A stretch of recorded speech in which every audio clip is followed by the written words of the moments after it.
You ask Tiger to calculate. This deals with linear inequalities with one unknown. The final result is u equal or greater than 10. Let's solve it step by step.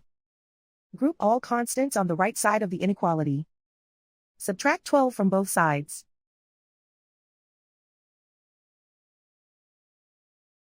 Simplify the arithmetic.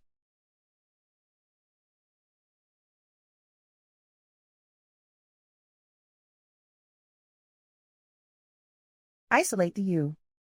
Divide both sides by 2.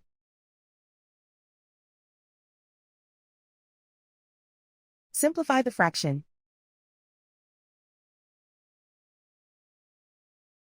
Find the greatest common factor of the numerator and denominator.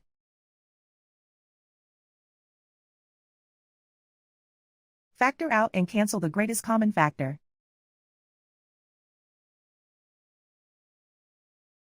Plot the solution on a coordinate grid.